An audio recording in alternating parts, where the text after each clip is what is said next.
నేను స్పెయిన్‌లో షూటింగ్ నుంచి early morning location shift అవ్వాలండి. నైట్ 10:00కి అక్కడ రెస్టారెంట్‌లన్నీ క్లోజ్ అయిపోతాయి. కబాబ్ పాయింట్ అని ఒకటి ఉందండి. కబాబ్ పాయింట్ అంటే కనుక మన ఇండియన్ రెస్టారెంటు అని అనుకుని అక్కడ కబాబ్ పాయింట్ దగ్గరికి వెళ్ళామండి.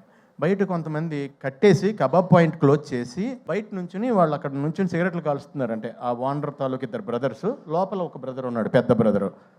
మేము వెళ్ళాం, దిగాం ఇలా. వెనకాల డైరెక్షన్ డిపార్ట్మెంట్ ఒక వెహికల్, మాది ఒక వెహికల్. దిగ్గానే అతను ఇలా చూశాడు నన్ను, లోపలికి వెళ్ళాడు, ఫోన్లో ఆన్ చేశాడు, పుష్ప ఇంటర్వెల్ బ్లాక్ తీసుకొచ్చి చూపించాడు నాకు. తూ అయినా బై తూ అయినా అని. అది ఎవరిదంటే రెస్టారెంటు, అది Pakistani people restaurant in Spain.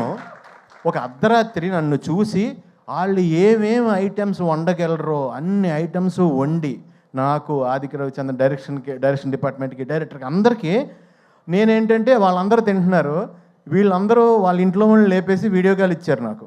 నేనేమో పాకిస్తాన్లో నాకేమో హిందీ రాదు, ఉర్దూ రాదు. నమస్తే G, thank you G, Phir మిలేంగే G, ఏం మాట్లాడుతున్నా నాకే తెలియలేదు. అప్పుడు పక్కన ఆకలేస్తుంది. సో డార్లింగ్, అంత దూరం రీచ్ అయిపోయింది. ఎక్కడికి వెళ్ళినా నన్ను చూస్తే పుష్ప.